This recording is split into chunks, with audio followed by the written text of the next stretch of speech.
بسم اللہ الرحمن الرحیم وبہ نستعین وهو خیر المعین صلی اللہ علی سیدنا محمد وآلہ الطاہرین۔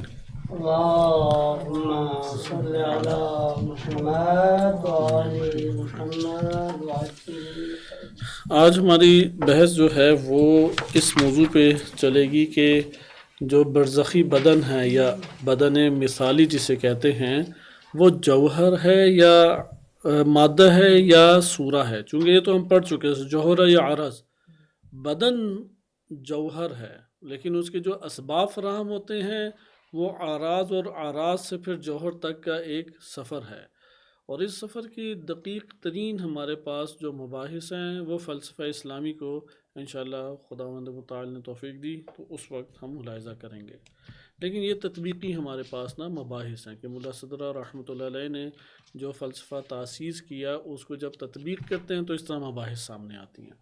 لہٰذا ایک ہم نقطہ پڑھ چکے ہیں کہ ابدان مثالی یا بدن مثالی یہ جوہر ہیں، لیکن یہ جوہر صورت جوہری ہے۔ یہ جوہر کیا ہے؟ صورت جوہری۔ اب صورت جوہری کو تھوڑا دقیق سمجھنا ہے، چونکہ ہم ابھی لفظ ماہیت نہیں لائے تھے، ابھی بھی نہیں لائیں گے چونکہ وہ بہت سارے الجھاؤ پیدا کر دیتی ہے۔ لیکن ایک ہم تقسیم آغاز میں کرنا چاہیں گے، صحیح؟ اس تقسیم کو ایک نو رٹا لگانے کی ضرورت ہے، آہستہ آہستہ وہ سمجھ آ جائے گی۔ چونکہ کائنات میں ہم ہر چیز دیکھتے ہیں کہ وہ موجود ہے، اور وجود سے ہی ہر شے قائم بھی ہے۔ کائنات کے اندر جو وجود محدود ہے اسے ماہیت کہتے ہیں۔ ماہیت حقیقت میں ایک ذہنی انتزاع ہے، ایک ذہنی برداشت یا ذہنی اخذ ہے، لیکن یہ جو ذہنی برداشت ہے وہ واقع میں کچھ ہے تو ذہنی برداشت ہو رہا ہے نا، ذہنی طور پہ آپ اسے لے رہے ہیں، ذہنی طور پہ ایک مفہوم حاصل ہو رہا ہے۔ اب کائنات کے اندر جو حقائق ہیں، مثلا ہم عالم مادہ کی بات کریں، جو عالم مادہ کے اور دیگر جو جہان ہیں ان کے کچھ مشترکات بھی ہیں۔ ہم نے ابھی تک صرف ان کے جہت اختلاف اور جہت افتراق کو پڑھا ہے، صحیح ہے، لیکن کچھ مشترکات بھی ہیں، جیسے موجود سارے ہی ہیں، وجود میں یہ سارے مشترک ہیں۔ انہی میں سے ایک تقسیم ہمارے پاس یہ آتی ہے، اسے اب سمجھانے کے لیے میں عرض کر رہا ہوں، اور یہ مجردات کی دنیا کے اوپر بھی یہ طاری ہوتی ہے۔ اس مقام پہ ہم نے یہ بنیادی سٹیپس کو چھوڑ دیا تو یہ بحث ہمارے لیے قابل فہم نہیں رہے گی، چونکہ ہم اتنے عرصے میں ایک سفر اچھا طے کر گئے کہ ہمیں یہ ثابت ہو گیا جس طرح مادی اجسام جواہر ہیں، جوہر ہیں، بدن برزخی و ابدان مثالیہ بھی کیا ہیں؟ جوہر ہیں، عرض نہیں ہیں۔ یعنی اس طرح نہیں ہے کہ جیسے میرے پاس امام معصوم کی ایک پکچر ہو اور میں نے جیب میں رکھی ہوئی ہے، وہ کاغذ کے اوپر چھپی ایک پکچر ہے، قبر میں بھی اسی طرح صرف ایک پکچر سامنے آ جائے گی اور میں مطمئن ہو جاؤں گا، ایسا نہیں ہے، بلکہ ان کا بدن شریف وہ میرے سامنے حاضر ہوگا، اور انسان ہر مرنے والا مومن ہو یا کافر ہو جیسے روایات نے بیان کیے وہ دیکھتا ہے، مومن خوش ہو جاتا ہے اور کافر، اور اس کے لیے چہرے پہ سیاہی اجاگر ہو جاتی ہے۔ اب وہ بدن حقیقی ان کا سامنے آئے گا جو جوہر ہے، لیکن بدن مثالی ہے۔ روشن ہوئی یہ بات؟ اب ہم ایک اور خصوصیت بہت اہم پڑھ رہے ہیں بدن مثالی کی، اور وہ کیا ہے؟ یہ صورت جوہری ہے، صرف جوہر نہیں بلکہ کیا ہے؟ صورت جوہری ہے۔ صورت جوہری کو سمجھانے کے لیے اب ہمیں تھوڑا سا پیچھے دوبارہ ریورس جانا پڑے گا، لیکن جتنے غیر خدا، غیر اللہ یا ما سوی اللہ جو جہان ہے، جو ممکنات ہیں، جو مخلوقات ہیں، وہ دو حصوں میں تقسیم ہوتی ہیں، یا جواہر ہیں یا اعراض ہیں، یا جواہر ہیں یا اعراض ہیں۔ جواہر 5 ہیں فقط ابھی تک جو ایجاد ہوئے ہیں۔ یہ 5 کیا ہے؟ عقل ہے، نفس ہے جس میں مطلق ہے، مادہ ہے اور صورہ ہے۔ جواہر 5 ہیں، ابھی تک کوئی اور چھٹا اضافہ نہیں ہو سکا۔ عقل ہے، ادھر عقل سے مراد قوت عقل نہیں ہے، صحیح ہے، عقل ایک مرتبہ نفس ہے، جواہر فقط 5 ہیں، یعنی ان 5 میں سے ایک ہوگا۔ جب بھی جوہر ایک شے ہوگی وہ کیا ہوگی؟ ان 5 میں سے ایک ہوگی۔ جوہر اور عرض قابل جم نہیں ہے، ایک دوسرے کے مقابل ہیں، اس لیے ہم کہتے ہیں ممکن الوجود دو حصوں میں تقسیم ہوتا ہے، جوہر اور عرض، اور ہم جانتے ہیں کہ جو قسیم ہیں، جو قسمیں ہیں دو، وہ کبھی بھی قابل جم نہیں ہوتی، اگرچہ ان میں نقطہ اشتراک اوپر والے کی نسبت موجود ہوتا ہے، صحیح ہے، لیکن دونوں قابل جم نہیں ہوتی، یہ علوم میں تفصیل سے بیان کیا جاتا ہے، اور یہ انشاءاللہ ہم اسے فلسفہ اسلامی میں مطالعہ کر سکتے ہیں۔ ابھی صرف اس کو ذہن نشین کریں، ایک خاکہ ہمارے ذہن میں آ جائے، کائنات میں غیر اللہ جو بھی پایا جاتا ہے یا وہ جوہر ہے یا عرض ہے، اس سے باہر نہیں ہے۔ اگر جوہر ہو تو کتنے ہیں؟ 5 میں سے ایک ہوگا، یا عقل ہے، عقول جسے آپ کہتے ہیں فرشتگان جیسے، یعنی انسانی نفس ہی فرشتہ بن جائے۔ ایک مرتبہ ہے نفس، نفس وہ ہوتا ہے جو خود ذاتاً تو مجرد ہے لیکن فعلاً محتاج بدن ہے۔ عقل وہ ہوتا ہے ذاتاً فعلاً دونوں مجرد ہے، یعنی ذات بھی اس کی مجرد تام ہے، اور اگر وہ فعل انجام دینا چاہتے اسے بدن کی ضرورت نہیں ہے، جیسے فرشتے ہیں۔ انسان کا نفس بعض ایک ایسے مرتبے پہ پہنچ جاتا ہے۔ عقل بھی فرشتے ہو گئے، نفس بھی فرشتے ہو گئے۔ نہیں، ابھی ہم نے کب نفس کو فرشتہ کہا ہے؟ عقل جو ہے وہ فرشتے جو مجرد محض ہے۔ جی ہاں، یہی کہا نا، میں نے عرض کیا کہ عقل وہ فرشتے اس کیٹیگری میں آتے ہیں، لیکن یہ جو ہمارے پاس جواہر ہیں یہ انسان کو مد نظر رکھتے ہوئے بالخصوص ہیں، لیکن ٹوٹل 5 ہی ہیں جواہر، ان کا اطلاق انہی میں سے ایک پہ ہوگا، صحیح۔ عقل کسے کہتے ہیں؟ کہ جو ذاتاً مجرد تام ہے لیکن عمل کرنا چاہے تو محتاج بدن ہے، بدن جسمانی کی محتاج نہیں ہے، بدن مادی کی محتاج نہیں ہے۔ اگر عمل کرنا چاہے وہ ذات بدن مادی کی محتاج نہیں ہے، اسے کہتے ہیں فعلاً بھی مجرد ہے، یعنی فعل کے لیے، عمل کے لیے بھی کیا ہے؟ مجرد ہے۔ یہ سب سے عالی مرتبہ ہے۔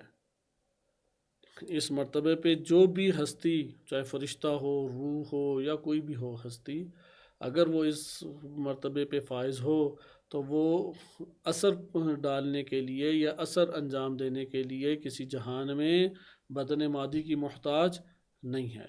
آیا یہ ثابت بھی ہے یا نہیں، یہ فلسفہ اسلامی میں پڑھیں گے، ادھر ابھی ہم ثابت نہیں کر رہے اسے، صرف ابھی میں آپ کو وہ کیٹیگری بتا رہا ہوں۔ اس کے بعد اس سے نیچے آئیں تو نفس ہے۔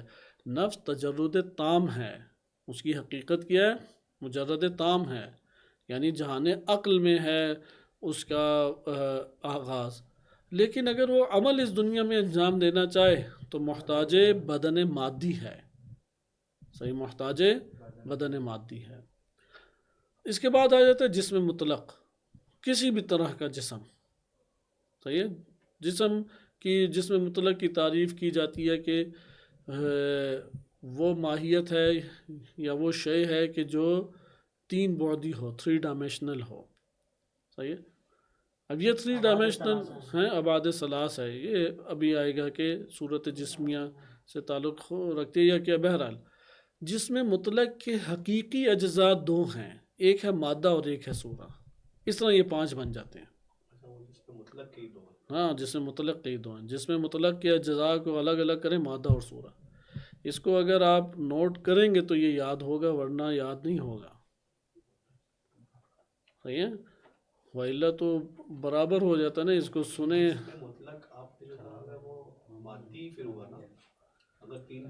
جی جی، جسم مطلق اس طور پہ مادی ہے، وہ نفس کے مرحلے پہ ہے نا، ہاں وہ نفس، کیونکہ یہ ایک اور انسانی نفس کی جب ہم بحث کریں گے نا تو اس کی خصوصیات ہے نا، انسانی نفس کسی بھی جہان میں بدون بدن نہیں ہے، لیکن صرف جسم مادی میں، جہان مادی میں اس کا بدن مادی ہے جو توسط سے نفس استعمال کرتا ہے، بدن برزخی، لیکن بقیہ 2 میں تو عین نفس ہے، فرق ہی نہیں ہے اس میں، عین حقیقت نفس ہے۔ روشن ہوئی یہ بات؟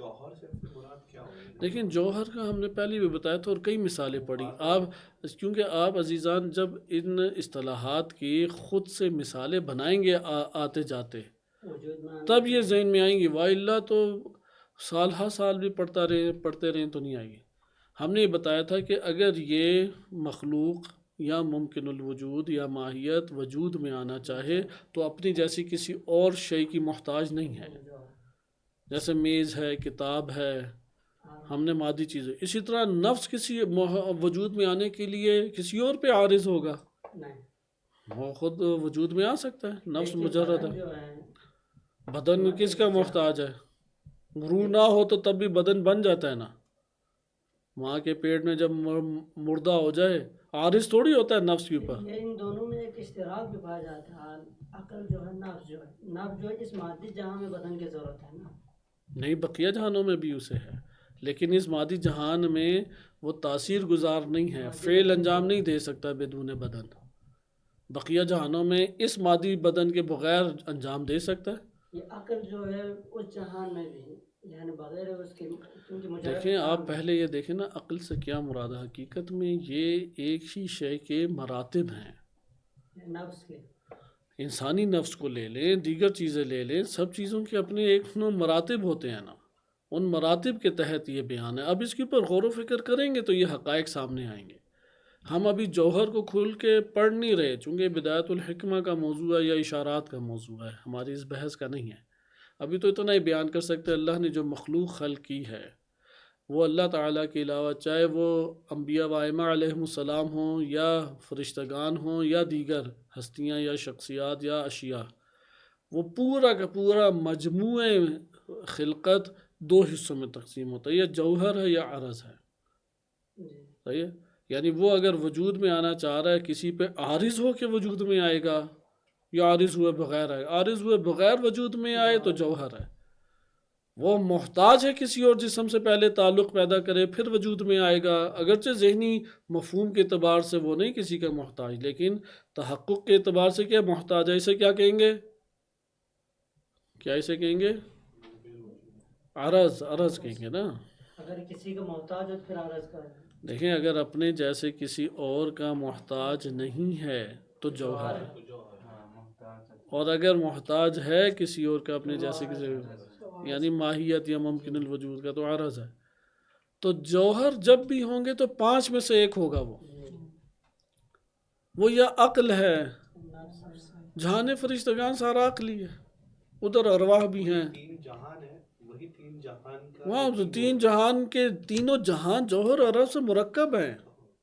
دیکھیں میں آپ کی خدمت میں گزشتہ درسوں میں بیان کیا کہ ہم خالصتاً کوئی جوہر نہیں لا سکتے جو عرض سے عاری، اور عرض نہیں لا سکتے جو جوہر کے بغیر ہو.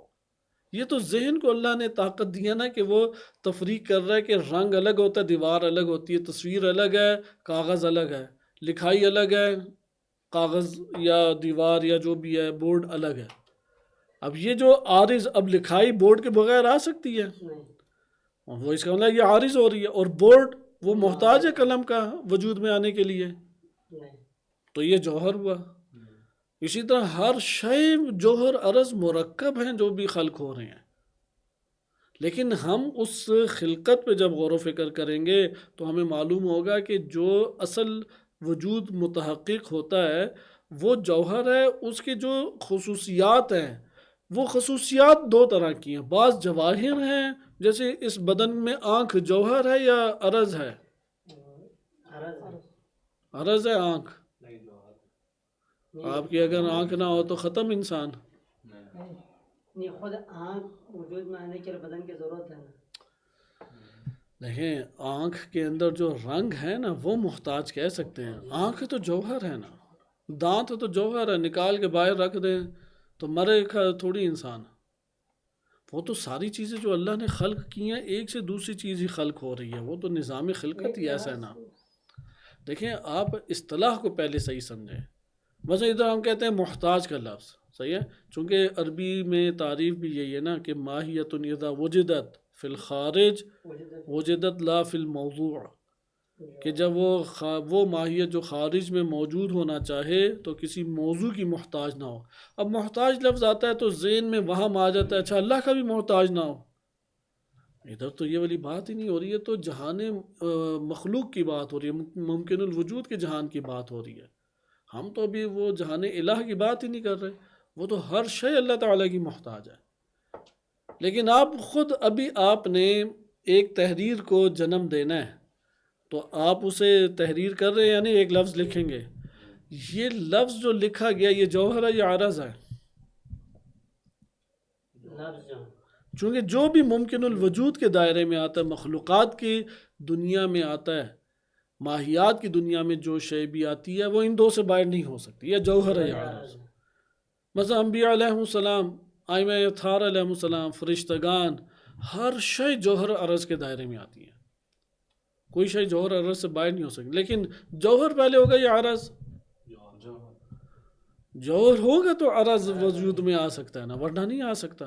لیکن ذہنی مفہوم میں محتاج ہے عرض جوہر کا، وہ تو مستقل آرام سے رنگ کا تصور کر سکتے ہیں۔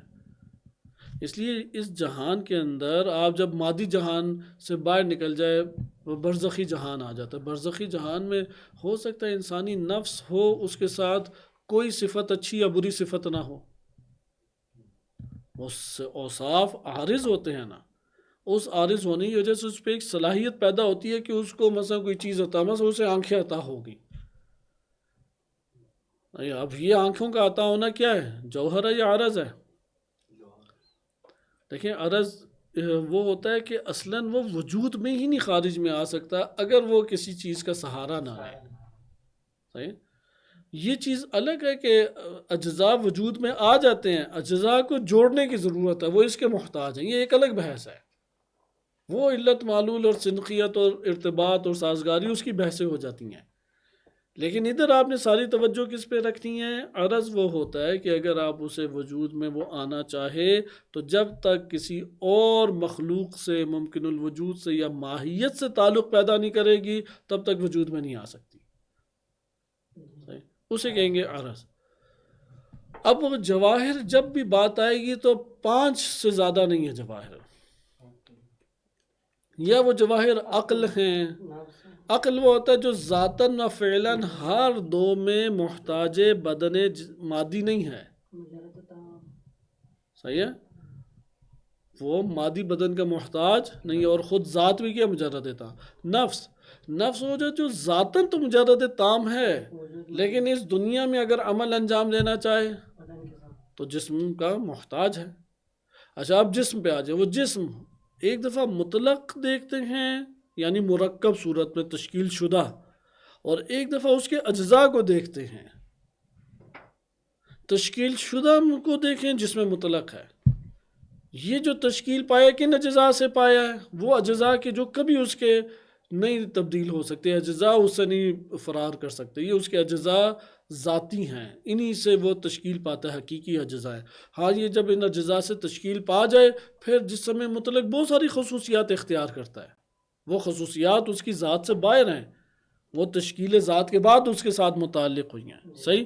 وہ جو 2 خصوصیات ہیں، جو 2 اجزاء ہیں، وہ مادہ ہے اور صورہ ہے۔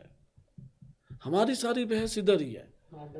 ہاں، مادہ اور صورہ کا اطلاق سب سے پہلے جسم مادی پہ تو ہو جاتا ہے، اور جسم مادی کو سمجھنا بھی آسان ہوتا ہے چونکہ حصی امر ہے اور ہم اس حصی امر سے زیادہ مانوس ہے۔ یہ روشن ہوگی؟ جسم مطلق تیسرا، مادہ چوتھا اور صورہ پانچواں۔ یہ جسم مطلق ہم 2 حصوں میں تھا، صورت اور مادہ اور صورت۔ جسم مطلق تشکیل شدہ حالت کا نام ہے نا۔ مثال کے طور پہ یہ بدن، میرا بدن جسم ہو گیا، پھر میں کہتا ہوں کہ ایک سر ہے اور ایک دل ہے۔ اب سر اور دل یہ دونوں بالفرض میں کہتا ہوں یہ ذاتی اجزاء اس کے ہیں، بقیہ ان کی تشکیل کے بعد عارض ہوتے ہیں۔ یہ سر اور دل کیا ہے؟ جوہر ہے یا عرض ہے میرے بدن کے اعتبار سے؟ تو بس یہی انہوں نے بھی ذکر کیا، مادہ اور صورہ ہر جسم میں، کوئی بھی جسم لے آئیں دنیا میں، چاہے لطیف ہو جیسے ہوا ہے، جیسے لائٹ ہے، یا کثیف ہو، گاڑھا ہو جیسا کہ یہ پتھر ہے، درخت ہیں، جس میں حیوانات ہیں، جس میں انسان ہے، یا بین بین ہو جیسے پانی ہے، یہ سارے کے سارے کیا کہلائیں گے؟ جسم مطلق۔ ان سب اجسام، یہ سب اجسام کس کے اوپر، کس سے قائم ہو رہے ہیں؟ مادہ اور صورہ سے۔ ادھر مادہ اور صورہ کی تعریف آج ہم نے درس میں پڑھنی تھی، لیکن جوہر کے اوپر رہ گئے ہم۔ اعراض اسی طرح سے 9 ہیں اعراض۔ یہ جو مادہ اور صورت آپ نے بیان کی، یہ جوہر کے اقسام میں سے، جسم مطلق کے اقسام میں سے؟ ہم نے جوہر کی 5 اقسام بیان کی، ابھی ہم نے اشارہ لیکن جسم کے 2 اقسام کو جوہر کے اقسام میں تبدیل کیا۔ تو ٹھیک ہے نا، میں ایک دفعہ کہتا ہوں میرا بدن جوہر کی ایک قسم ہے، پھر میں بدن کے اجزاء کہتا ہوں یہ بھی جوہر کی قسم ہے، تو اس میں کیا ٹکراؤ ہوا؟ صحیح، عقل ہے، نفس ہے، جسم مطلق ہے، جسم مطلق کس سے ترکیب پاتا ہے؟ مادہ و صورت۔ تو مادہ چوتھا ہو گیا اور سورہ پانچواں ہو گیا، یہ 5 ہمارے پاس جواہر ہیں۔ اعراض میں سے 3 اہم ترین ہیں، آپ 5 کے نام لکھ لیں۔ نمبر 1 ہے کم، مقدار، میتھمیٹکس ریاضی میں اس سے بحث کی جاتی ہے، صحیح ہے۔ کمیت، کمیت ہمیشہ عارض ہوتی ہے، جب بھی کوئی شے اعراض میں سے ہوگی تو وہ ان 9 سے باہر نہیں ہو سکتی، جب بھی کوئی شے جوہر ہوگی ان 5 سے باہر نہیں ہو سکتی، جب بھی کوئی شے عارض ہوگی، عرض ہوگی تو وہ ان 9 سے باہر نہیں ہو سکتی۔ ایک ہے کمیت، دوسری ہے کیف۔ مقدار کو پھر متصل اور مقدار منفصل میں تقسیم کرتے ہیں۔ مقدار متصل قار یعنی مستقر رہتا ہے، اور غیر قار اس میں تقسیم ہوتا ہے، صحیح ہے۔ کمیت، مقدار کو جو پرانی ترین سائنس ہے نا، ارسطو کے دور سے چلی آ رہی ہے، اب تو سائنس نے بہت ہی اس میں ترقی کر لی ہے، تو وہ کم کو، کمیت کو یا مقدار کو یا کم کو متصل اور منفصل میں تقسیم کرتے تھے۔ یہ وہ الف بے ہے کہ جو پہلی کلاس میں پڑھائی جاتی تھی اور اب بھی پڑھائی جاتی ہے،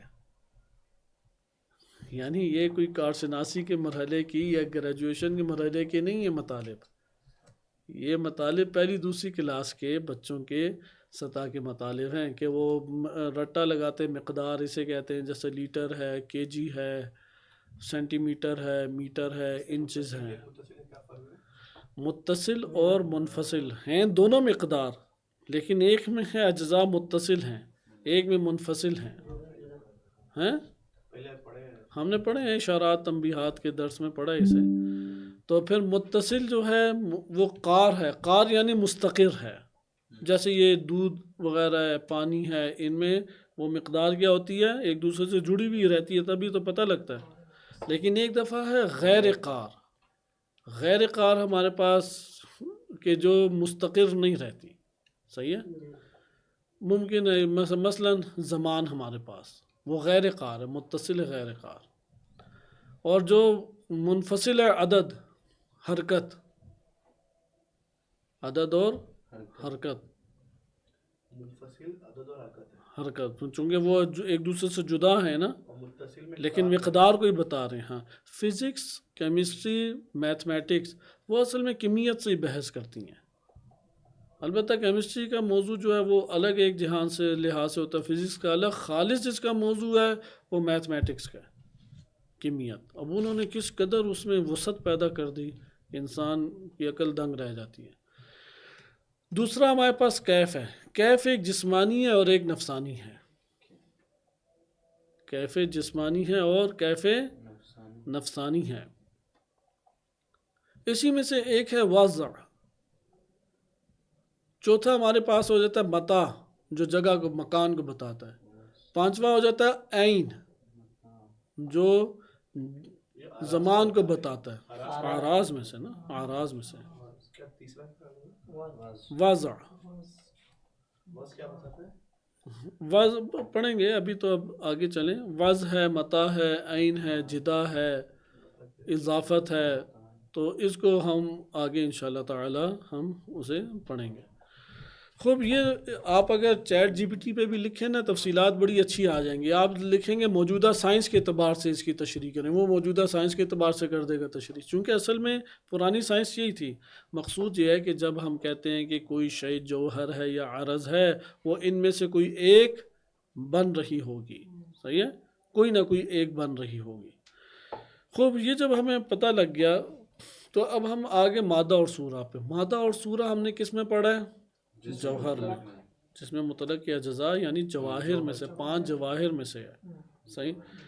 اب جب ہم کہتے ہیں یہ جسم مادی ہے، تو یہ جسم مادی ان 5 جواہر اور 9 اعراض انہی سے مرکب ہے، اس سے باہر نہیں ہے، درست۔ اب مجرد جہان میں آ جاتے ہیں۔ مجرد جہان میں بلا شک و شبہ نفس کیا ہے؟ وہ مجرد جوہر ہے، لیکن مجرد تام ہے۔ بدن برزخی کیا ہے اس میں؟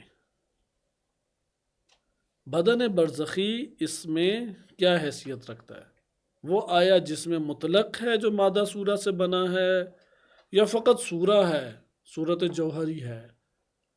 اس کو ہم نے اب اصل میں پڑھنا تھا، واضح بات۔ تو یہاں پہ وہ یہ بات جب نہیں، مادہ اور سورہ دونوں سے مرکب ہے، لیکن وہ جو جسم اسے عطا ہو رہا ہے وہ جسم مادی نہیں ہے، جسم ہے جسم مادی نہیں، جسم برزخی ہے، لیکن وہ بھی مادہ اور سورہ دونوں سے ہی مل کے بنا ہے۔ لیکن ادھر مادہ اور سورہ جو بنا ہے اس میں مادہ صورت کو آگے یعنی قوت سے فعلیت کی طرف لا رہا ہے، وہاں پہ فعلیت جو بے عنوان مادہ حاصل کی گئی ہے بس اسی کے مطابق سورہ ملے گی، ادھر مزید کوئی قوت سے فعلیت کی طرف نہیں آ رہا، یہ فرق ہے۔ بس بدن برزخی یا ابدان مثالیہ میں فعلیت سے فعلیت کی طرف ہے کمال، لیکن قوت سے فعلیت میں فقط و فقط یہ جہان ہے، یعنی ادھر مجتہد سے مزید مجتہد شاید بن جائے، لیکن ادھر جاہل سے مجتہد بن سکتا ہے، ادھر جاہل سے مجتہد نہیں بن سکتا، ادھر عارف سے مزید عارف ہو سکتا ہے، لیکن ادھر جو ہے وہ جاہل سے عارف نہیں ہو سکتا، ادھر جو ہے صالح سے مزید صالح ہو سکتا ہے، لیکن اس جگہ کے اوپر جو اصلاً صالح تھا ہی نہیں، قوت کے اعتبار سے صالح تھا، عملاً صالح ہو گیا۔ اسی طرح اس جگہ پہ وہ صالح تھا لیکن کچھ اس کے بیماریاں لگی ہوئی تھیں، وہ بیماریاں دھل سکتی ہیں، لیکن جب وہ صالح جس سطح کا پہنچا ہوا تھا اتنی اس کو جنت ملے گی، اس سے آگے کی نہیں ملے گی۔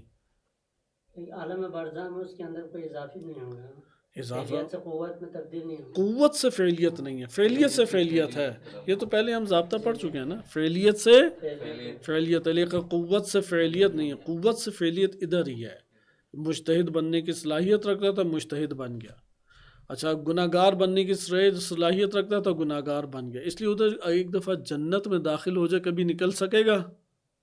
کبھی بھی نہیں۔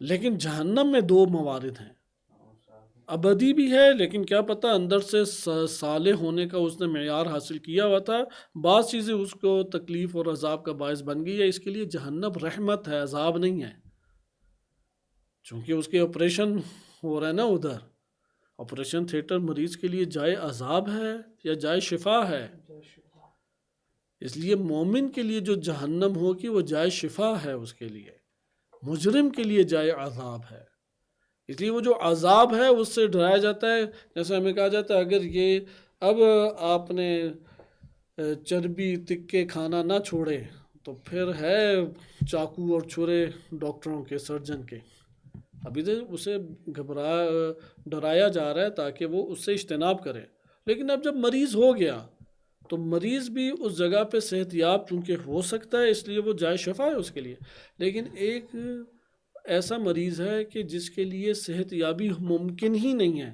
اس کے لیے ہسپتال کیا مزید عذاب کا باعث ہے۔ تو یہ ہمارے پاس ایک اگلے جہاں کے ابدان کی بات آتی ہے، قوت سے فعل میں آنے کے بس مرحلہ ادھر ہی ہے، وہی جو ہم نے گزشتہ درس میں بھی پڑھا کہ ہم مثلا زیرو سے لے کے اس چوٹی تک بالفرض جا سکتے ہیں، اب جانے کے اعتبار سے اللہ تعالیٰ نے ہر ذات کو بہت وسعتیں دی ہوئی ہیں، بہت وسعتیں، زندگی کی سانسیں کم ہیں اور جو پہنچنا ہے جہاں پہ وہ بلند ہے، اب یہاں پہ اس نے کتنا سفر کیا ہے، وہ جتنا سفر کر لے گا بس اسی سطح کو پس پائے گا، اس سے آگے کی سطح نہیں پائے گا، سوائے ان ہستیوں کے جو یہ چوٹی کلہ جو ہے یہ پار کر گئے، ان کے لیے مقام لا یقف ہے، پھر ان کا کوئی مقام رکنے والا نہیں ہے، بڑھتے جائیں گے بڑھتے جائیں گے، یقیناً یہ ائمہ علیہ السلام و انبیاء علیہ السلام ہی ہوں گے، ہم جیسے افراد نہیں ہیں، یا بعض وہ جو ان کے قریب ترین افراد ہیں، لیکن ہم میں سے ہر ذات کا بند ہے دو چیزوں کے درمیان، وہ آغاز سفر اس دنیا سے کرے گا، جتنا اس دنیا میں کمال حاصل کر لیا اس حاصل شدہ کمال سے آگے کمال نہیں ہے، اس حاصل شدہ کمال میں شدت مزید پیدا کی جا سکتی ہے، اس حاصل شدہ کمال میں قوت مزید پیدا کی جا سکتی ہے، اس حاصل شدہ کمال سے مزید آگے کے کمالات اسے قوت سے فعلیت کی طرف نہیں لائے گا، لہٰذا ادھر ہمیں ایک فرق پتہ لگا، اگر ہم بالفرض اس بات کے قائل ہو جاتے ہیں انشاءاللہ اب ہم کل پڑھیں گے یہ بات، اس دنیا میں تو مادی جسم مادہ اور صورت سے بنا ہے، مادہ سے مراد خالص قابلیت ہے فقط، سورہ آ کے بتاتی ہے اس کی قابلیت تھی. ہمیں اس جہان میں مادی اشیاء میں قابلیت کا علم کبھی بھی نہیں حاصل ہو سکتا مگر یہ کہ جب تک سورہ اس سے آ کے. سورہ سے ادھر مراد صرف شکل و صورت نہیں ہے، سورہ سے مراد ہے عملاً وہ کس حالت میں ہے.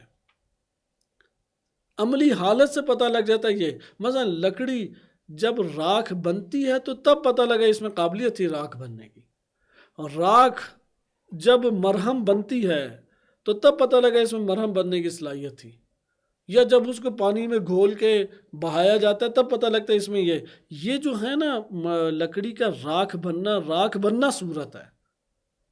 سمجھا؟ ایک صورت شکل و شمائل ہے، وہ تو اعراض میں سے ہے نا، اس کا بھی انکار نہیں ہے، وہ بھی ہے، لیکن وہ مقدار اور کیف اور ان چیزوں سے تعلق رکھتی ہیں نا، وہ اس کا تو انکار نہیں ہے. لیکن یہاں پہ سورہ سے کیا مراد ہے؟ عملی مرتبہ، عملی حالت، عملی صورت. مثلا غذا تھی، وہ نطفہ بن گئی.